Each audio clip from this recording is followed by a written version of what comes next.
Verse 148 is a bit like a summary of what's gone on in the previous 4 verses, which are covered in the previous 2 videos.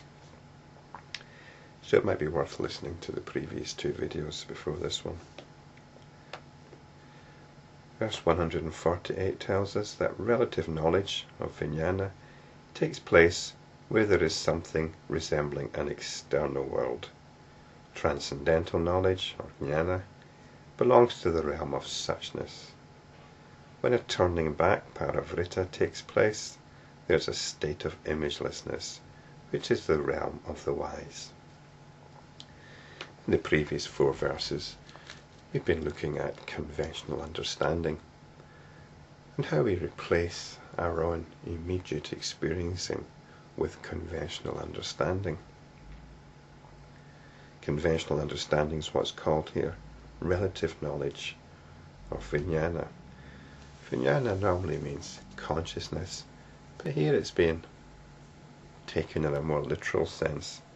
Vi is splitting into 2. So it's knowledge which splits into 2. It splits experiencing into 2 and thinks in terms of an experience and an experiencer. There's an experiencer here experiencing something resembling an external world.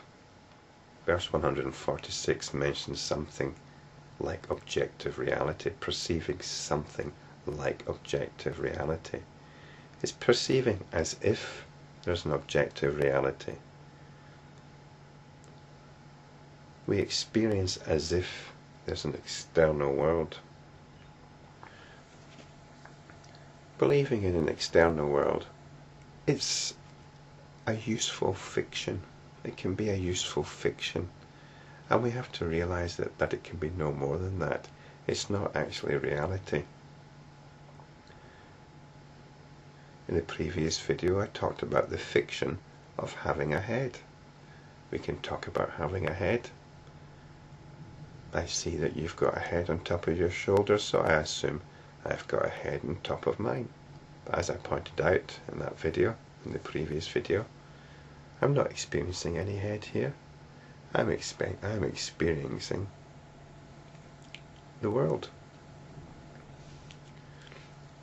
So transcendental knowledge, which is jnana, belongs to the realm of suchness.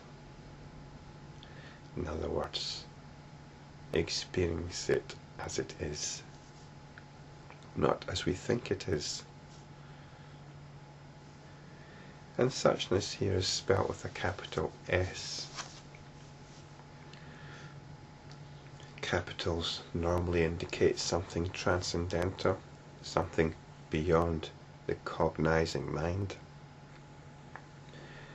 I think here I'd like to emphasize a sense of unity, of oneness.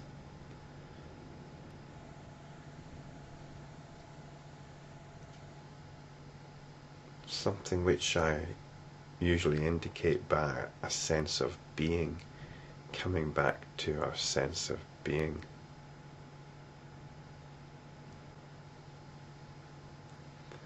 I was reading an article yesterday about all the information that we're being fed moment to moment. Well, we feed ourselves constantly emailing and texting, checking out what's happening online, on the news and whatever, keeping up to date with certain books, certain music. It just goes on and on and on. There's so many things that we feel we need to be up on. And the phrase that the writer used was, we're filling ourselves up but always feel empty. It wasn't quite that, but it was something along these lines. I thought this describes it quite well.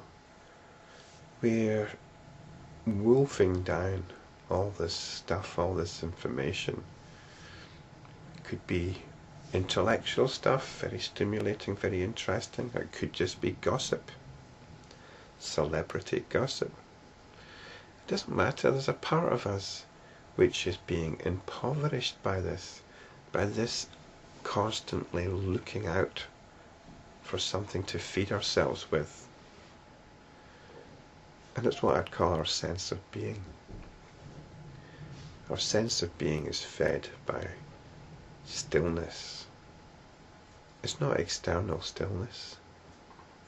It's stillness which is here, no matter what else is going on. It's a stillness which is not allowing the mind to be hijacked all over the place. It's a stillness which arises when we're no longer taken in by conventional knowledge, or what's called here relative knowledge. So this is suchness, when we start feeding our sense of being again. And this involves a turning back, or at least a turning away from all this stuff that we're supposed to be concerned with. So when a turning back, this is paravritta, takes place, there's a state of imagelessness, which is the realm of the wise. I'm going to suggest a modern interpretation of this word imageless. Informationless. Information. We do not need more information.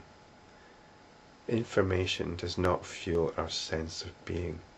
It can be useful on a conventional level. Let's not knock it altogether. But we're not interested in the conventional level. We go along with it when we need to. But when we don't need to, we practice. And when we practice, we are content, not just with imagelessness, but informationlessness. Informationlessness. Wisdom has got nothing to do with information. Wisdom is about being in touch with what is real. This is what feeds our sense of being. This is abiding in suchness.